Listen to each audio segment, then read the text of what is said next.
Right, if you can take your seats. Goodbye. Hi, thank you for coming.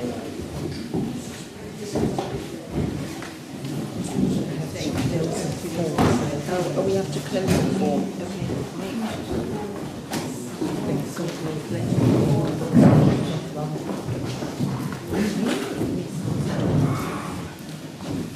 Now, some of the musicians you've met before, some of you who are regulars.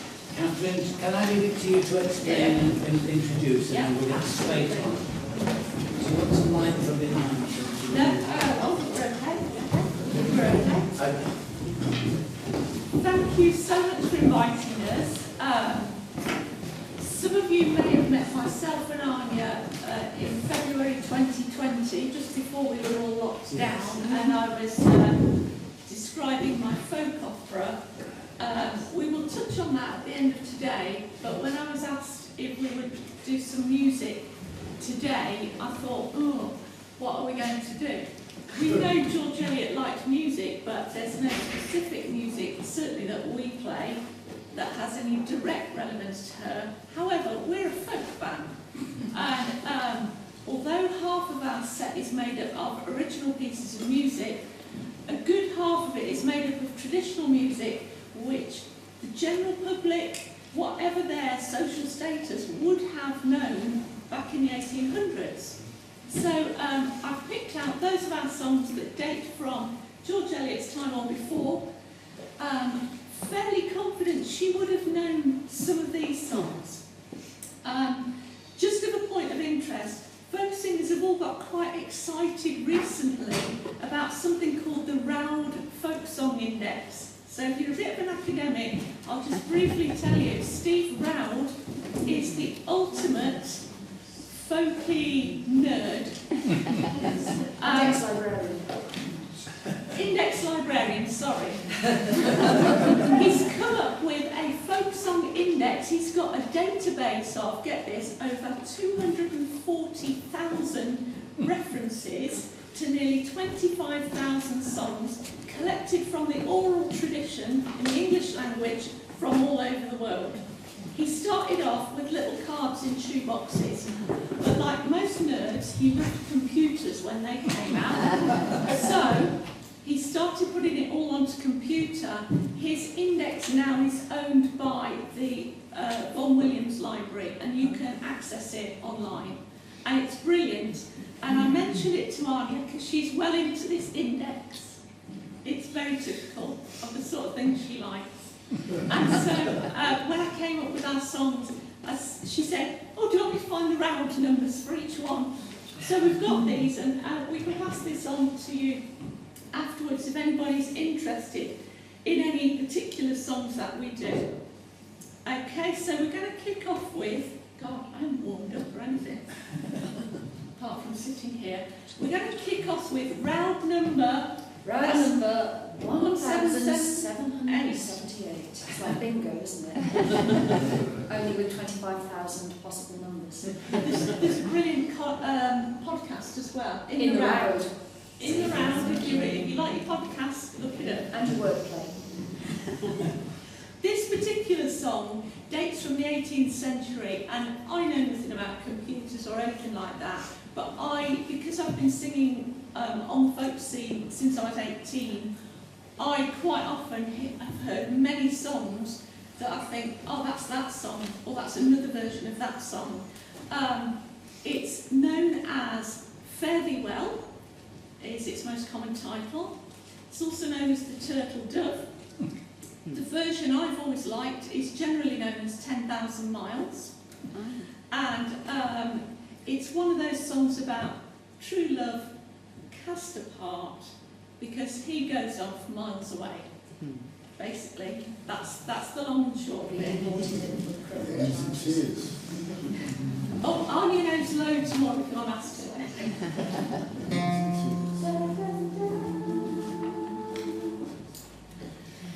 Fare you well, my own true love. Farewell for a while. I'm going away, but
songs, but as I say, I've been a folk singer since I was 18, and I love traditional folk song. It gets you somewhere here, not here, somewhere down there.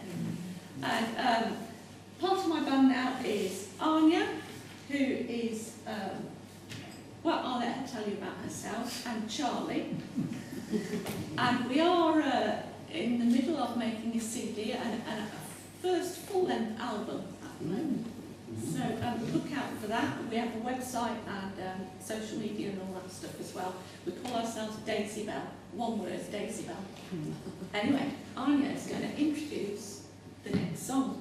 Yeah, so Katherine mentioned that the Word Index has 240,000 references to 25,000 songs, and that's because folk songs being part of the oral tradition, they've got multiple versions, they've been carried by roadmen and broadsheets and people travelling from place to place. So this next song has various different versions, but the earliest of which date back at least 400 years. And ostensibly, literally, it's about a tailor and his fight with a flea. But actually there's a little bit more to it than that. Social dissatisfaction, new money, inequality, etc. But essentially, in bygone years, tailors had the same sort of reputation that I guess estate agents did in the 1980s. And there were various reasons why tailors might have been looked down upon. They featured not very respectfully in nursery rhymes as well, such as 4 and 20 tailors frightened by a snail, and the proverb that stated 9 tailors make a man. And according to what Vaughan Williams and Lloyd suggested, that they think that the negative attitude towards this quite respectable tradition was because of a perceived lack of lustihood amongst tailors. So, I apologise in advance. I've left my shaky eggs behind, which Katherine is relieved about because she's not great You know what about else shaky we've left eggs. behind?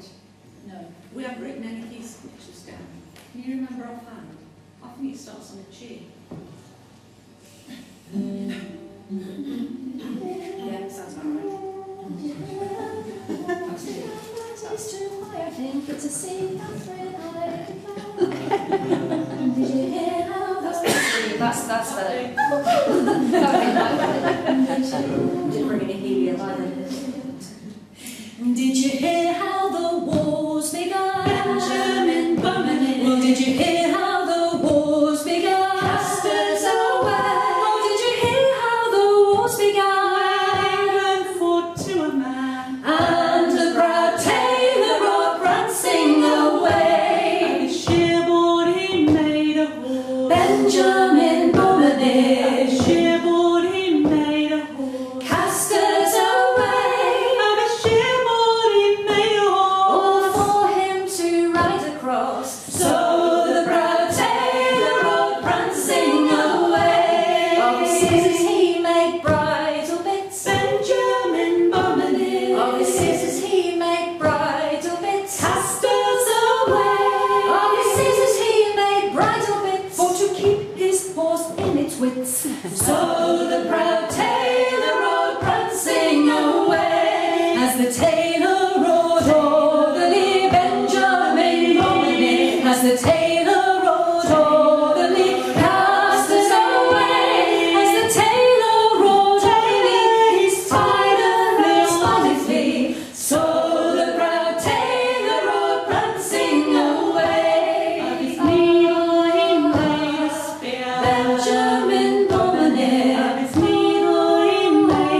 silver dagger, and apparently it's round 711, in case that means anything to anybody.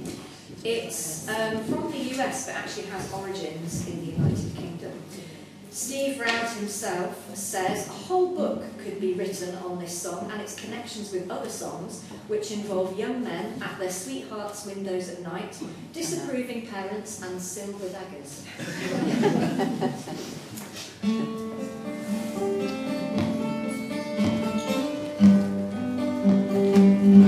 Don't sing love songs, you'll wake my mother.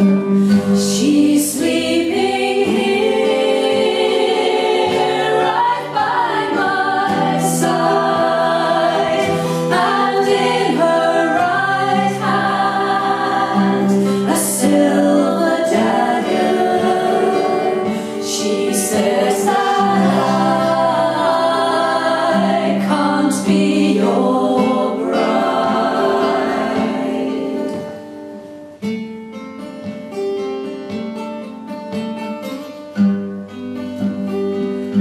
All men are false, says my mother. They'll tell you wicked loving lies, and in the next breath they'll court another. They'll leave you as the sun does rise.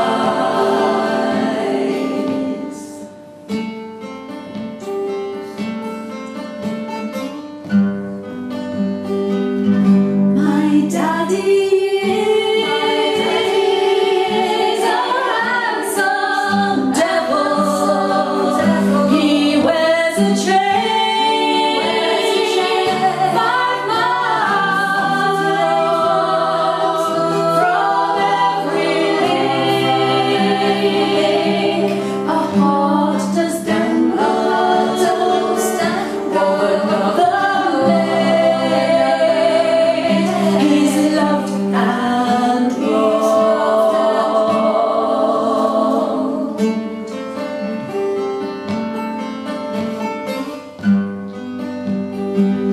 So then go home to your own garden. Then go home, return no more.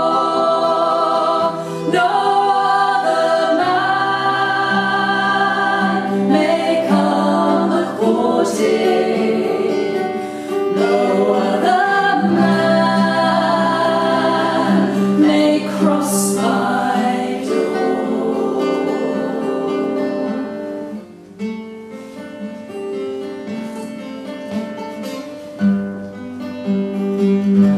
Don't sing love songs, you'll wake my mother. She's sleeping here, right by my side, and in her right hand a silver dagger. She says that I can't be your bride.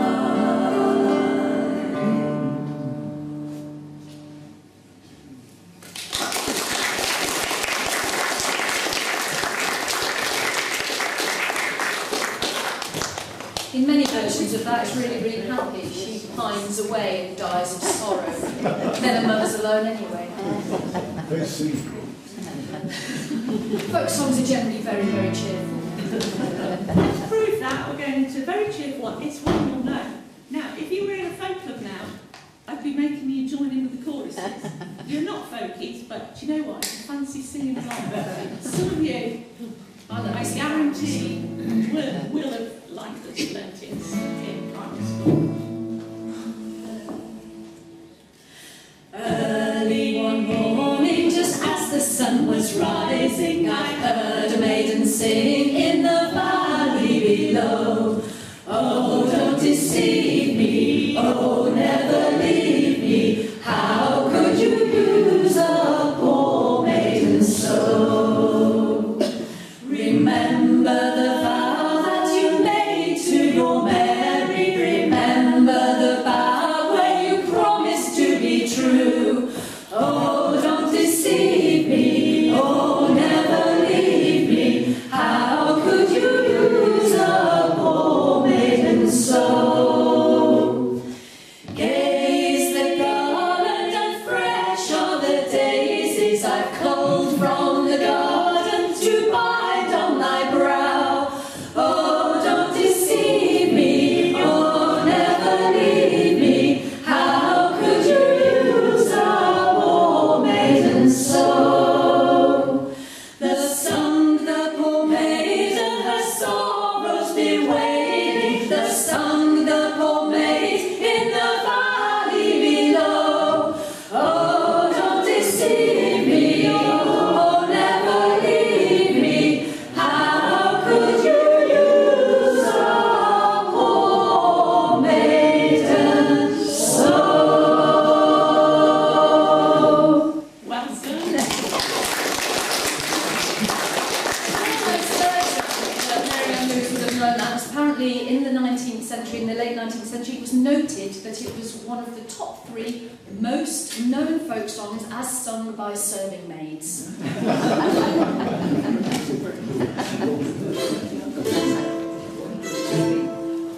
Oh, yeah. Oh, it's you. It's Round 47. You know, that one. Again, there have been so many versions of this. Originally coming from Scotland, perhaps known as Earl Richard, or sometimes the Proud Girl, or at other times the False Lady. This one is a murder ballad. This version is very, very strongly based on young hunting. Now, I think the woman in this version of the song comes across fairly poorly. Mildly psychotic, and that's one of the reasons why I enjoyed performing it so much. But I came to this song through Nick Cave, who's an Australian musician, some of you might have heard of, and he sang it with PJ Harvey, and you're probably starting to recognise the song now. And he called it a song about the fury of a scorned woman. The reason why this woman was scorned, and this would have probably been very close to Mary Ann Lewis's heart, is because the voice singing this song is pregnant with the child of this young man who turns around and says, yeah, well, I fancy her more than I do you. She's prettier, so ta-ra. And she decides she's having none of it, and the story commences from there.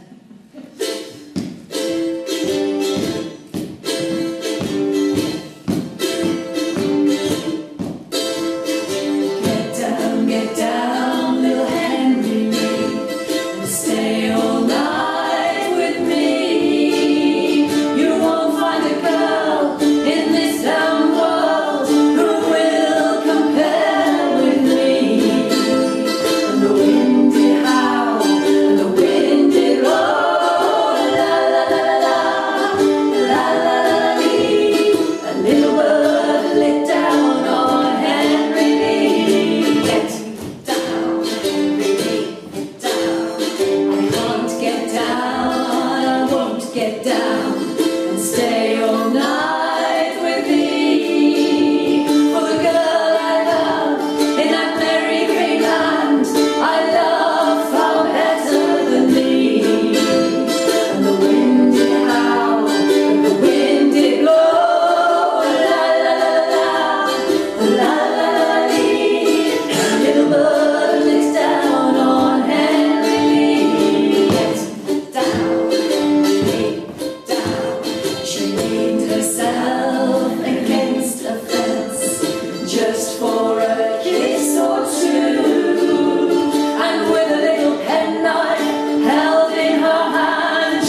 important because he threatens to tell on her, so she tries to kill him too. Some versions she does, some versions he doesn't, and she's ended up hanged. There you go. We always feel good after we've done that one. Yeah, it's quite cathartic actually. Right down on the next one.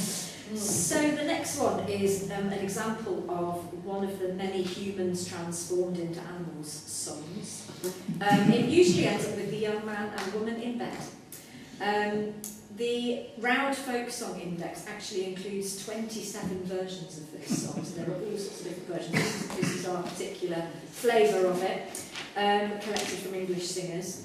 The versions come mostly from southern England and East Anglia, with one single version from Yorkshire. And the index also lists 13 distinct versions from the United States. So, yeah. That's your note, Charlie.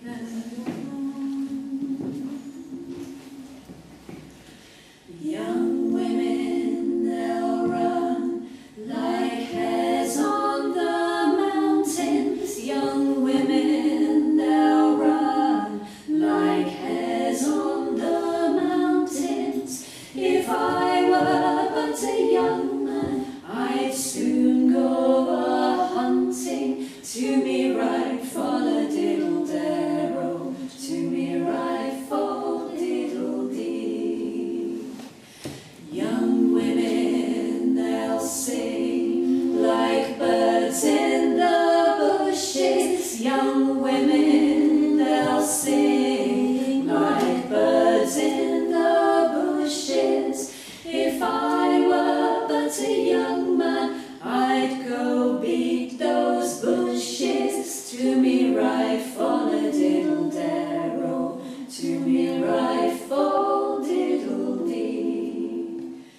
Young women, they'll swim like ducks on the water. Young women, they'll swim like ducks on the water. If I were but a young man, I'd go and swim after. To me right fall a diddle-darrow, to me right fall diddle-dee.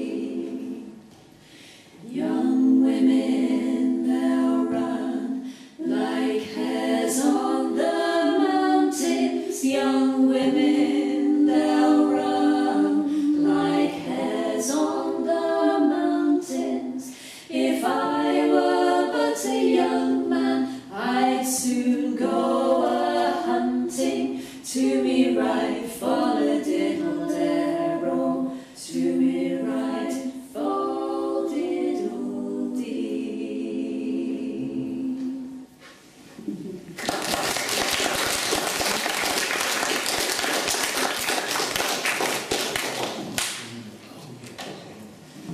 Now, this one, I know that you will all know. It has its origins in a much, much older song called The Elfin Knight. At some point during the 19th century, folk song collectors, right at the end of the 19th century, Child and Williams, etc., they decided to remove a lot of the supernatural elements out of folk songs. So The Elfin Knight originally was between a maiden and some sort of mischievous little fairy sprite. But by the time we get to the end of the 19th century, beginning of the 20th century, it's a mortal relationship, but it involves lots of impossible riddles. This, of course, was made phenomenally popular in the folk revival of the 1960s when Simon and Garfunkel nicked it from Martin Carthy. So,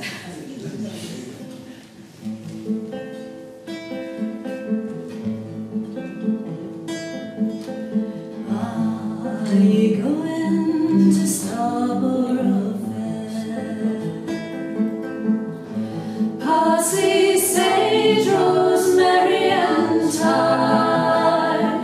Remember me to one who lived there. Oh, for he once was a true love.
poses impossible tasks.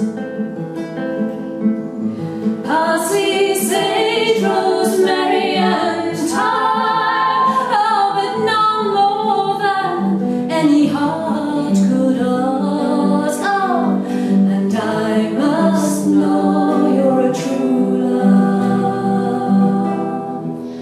of mine.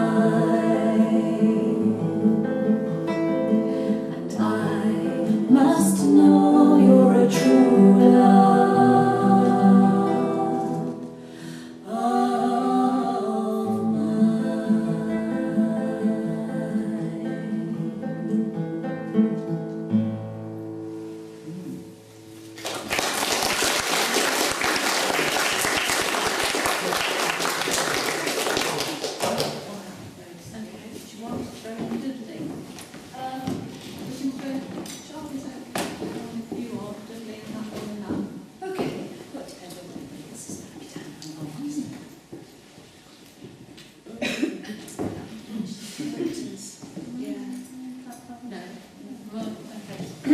Sorry.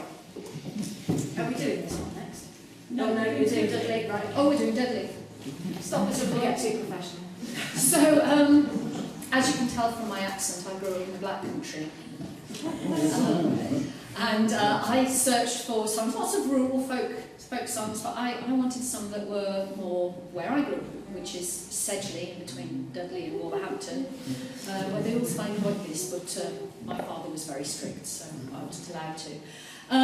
Roy Palmer put together a book of songs of the Midlands, and in it was the Dudley Boys, and this appears kind of around in the 1800s, but actually seems to be very strongly based on a song that was published in 1790, which is about the riots over high food prices. And in that song there is the phrase, "Oh, the brave Dudley boys," which you'll hear a lot in this version.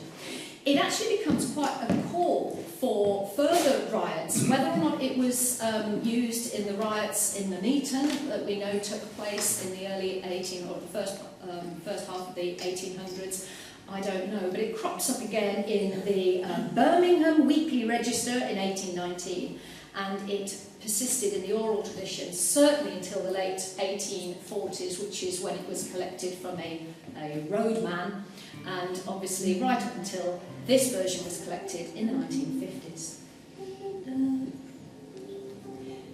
In the days of Good Queen Bess, ya boys, oh, in the days of Good Queen Bess, ya boys, oh, in the days of Good Queen Bess, Coventry had done the rest, ya boys, oh, the brave Dudley boys.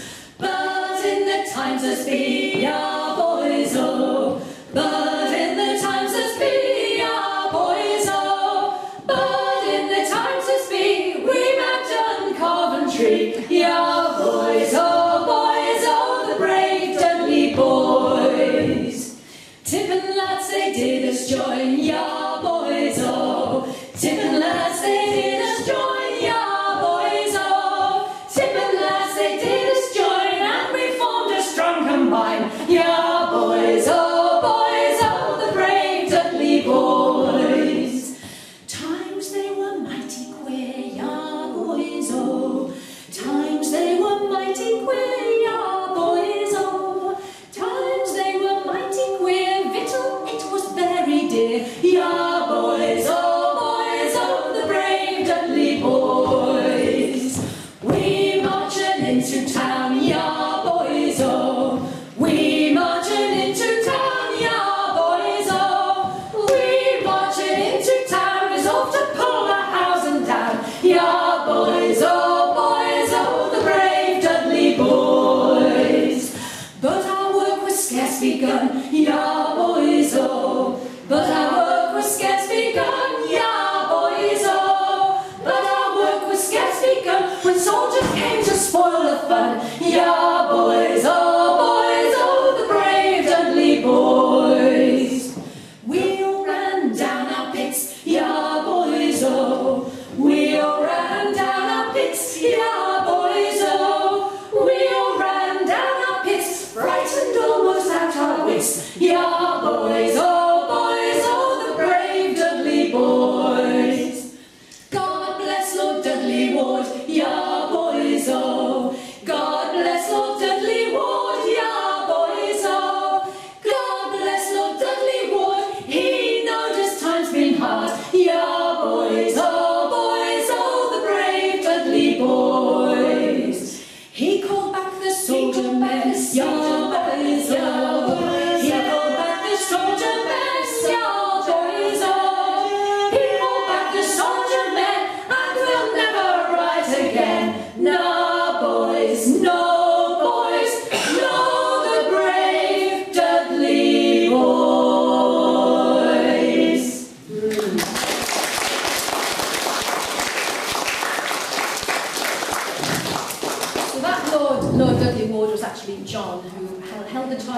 1768 to 1788.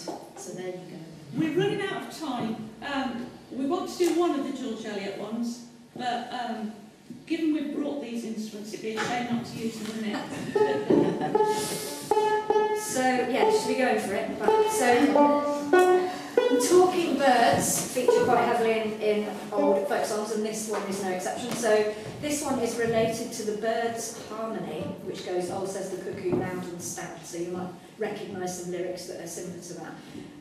Printed in the 18th century. This one originates in Britain and has also been adopted by the US. And I think it's got a bit of an American kind of feel It's to a bit it. of an It has. animation vibe, isn't But it? Charlie's half American anyway, so we get away with it. I don't mention all that often. At the moment, yeah.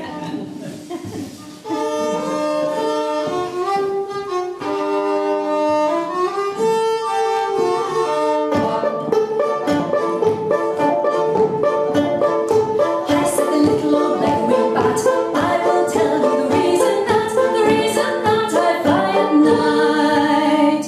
I've lost my heart's delight. Hi-oh-die-oh, diddle-oh-down. Hi-oh-die-oh, diddle-oh-day. Hi-oh-die-oh, diddle-oh-down. Diddle-diddle-down, da-day-oh. I said the woodpecker sitting on a fence, once I caught in a handsome wench. She got sassy and from me fled, and ever since then my head's been red. Hi-oh-die-oh, diddle-oh-down. Hi-oh-die-oh, diddle-oh-day. Hi-oh-die-oh, diddle-oh-down. Diddle-diddle-down, da-day-oh. I saw the bluebird as she flew, once I called to the young girl too. She got sassy and wanted to go, so I tied a new string to my bow. Hi-oh-die-oh, diddle-oh-down. Hi-oh-die-oh, diddle-oh-day. Hi-oh-die-oh, diddle-oh-down. Diddle-diddle-down, da-day-oh. I said the robin as he flew, when I was a young man I'd caught two. If one didn't love me, the other one would. Now don't you think my notion's good? Hi-oh-die-oh, diddle-oh-down. Hi-oh-die-oh, diddle-oh-day. Hi-oh-die-oh, diddle-oh-down. Diddle-diddle-down, da-day-oh. Once at the hour, the head so white, a lonesome day and a lonesome night. Then I heard some gray house say, she called all night and sleep all day. Hi-oh-die-oh, diddle-oh-down. Hi-oh-die-oh, diddle-oh-day. Hi-oh-die-oh, diddle-oh-down. Diddle-diddle-down, da-day-oh. Oh, dear, no, said the turtle dove, that's no way to gain his love. If you wanna gain your heart's delight, keep him awake both day and night. Hi-oh-die-oh, diddle-oh-down. Hi-oh-die-oh, diddle-oh-day. Hi-oh-die-oh, diddle-oh-down. Diddle-diddle-down, hi-oh-die-oh, diddle-oh-down. Hi-oh-die-oh, diddle-oh-day. Hi-oh-die-oh, diddle-oh-down. Diddle-diddle-down.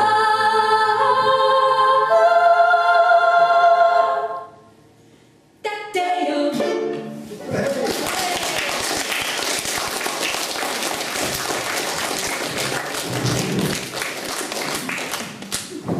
So I moved to Nuneaton when I was a baby, and I live on Teddy Kent's Heaven, which is also known as the old Stirling Methodist Estate. But Teddy Kent lived there. I would hope George Eliot enthusiasts would know that Teddy was the inspiration for Silas Marner. So that inspired this little song, which is from our The Undoing of Polybutton folk opera. You can find more about that online. We'll just do this one song from that. Sounds a bit weird. And thank you so much for listening to it. Do look up Daisybell online. And yeah, some of these that we've done today are on the new album as well.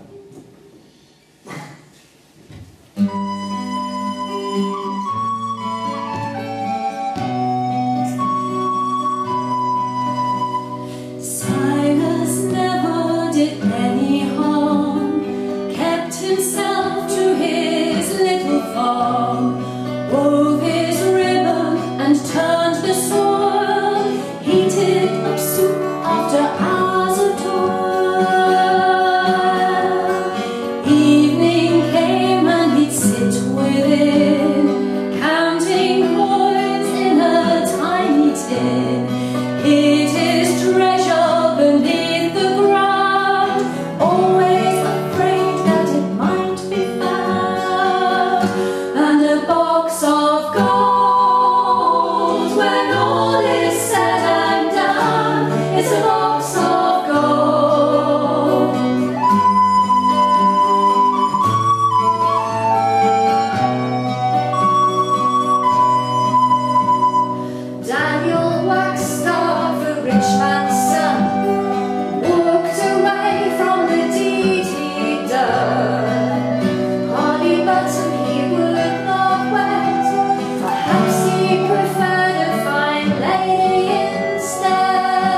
so much. It was lovely. I think it's been a successful day all round. I hope you approved of the buffet lunch. If you be okay to book it again next year. I did just want to show Valerie. I don't think there'll be anybody else in the room this afternoon or today wearing George Eliot socks.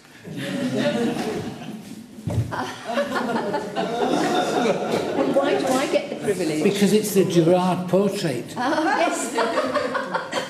No, but it's me last year. Oh, well done. I thought I'd wear them for the day. I'm very honoured. Very honoured. I'll tell them back in Geneva. I saw them advertised and sent for a sample. And they sent them. I didn't realise it was the Gerard portrait that would be on the socks. You never know, we might be able to sell them in the visitor That's centre. a good idea. Well, thank you all very much indeed for your attendance. Can I thank all the people, especially who have been so helpful behind the scenes in making sure that refreshments are available. Thank you to Dean, one of our trustees here, who has been so helpful in preparing the rooms, in making sure that the children who were in this morning for their school session didn't make a lot of noise. You'd hardly have known they were there. But it was really good, so thank you, Dean.